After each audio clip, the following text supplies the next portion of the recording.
A Fed shakeup. Trump announcing Friday he'll name a successor very soon to replace Fed Chair Jerome Powell.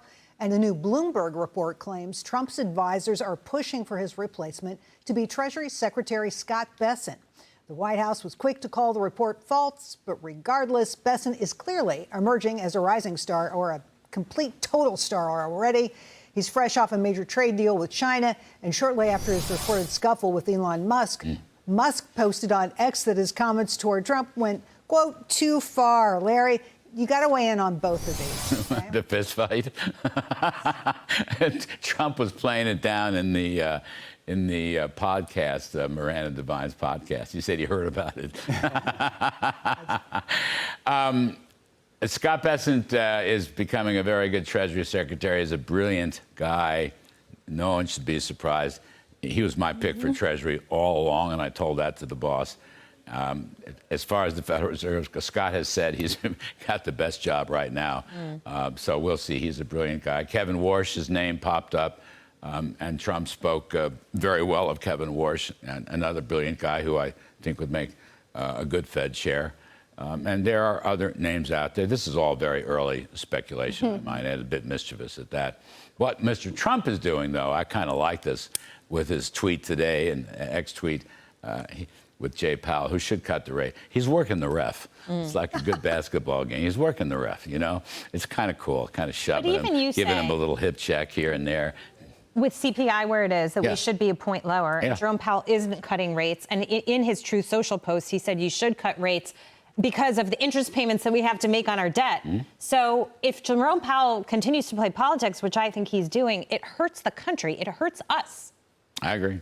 I couldn't.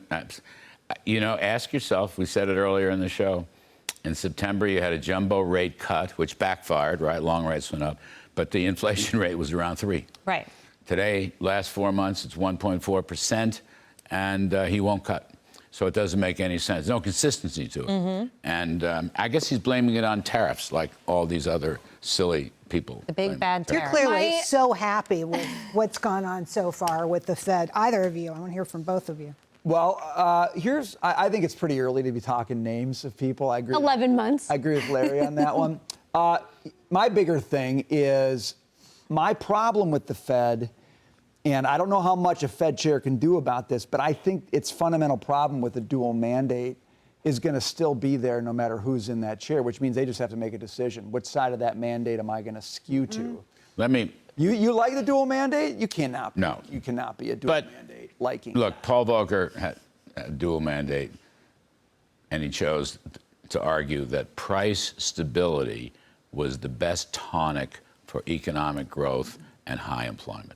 Okay, that's the way out of that. Yeah. Jay Powell's never said that. But that's what I'm saying. Alan Greenspan used to say Europe only that. has their single mandate. Yeah. Single mandate. The ECB. Yeah. And she's done a great job over there.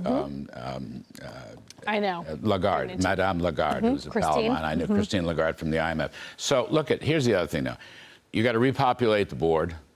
Very important. Yeah, you've got voting members. Mickey Bowman becoming vice chair for supervision is great. You must also repopulate the Reserve Bank presidents, because you've had years of liberal Democrats appointing Reserve Bank presidents, and it's a very bad group. It's a very biased group.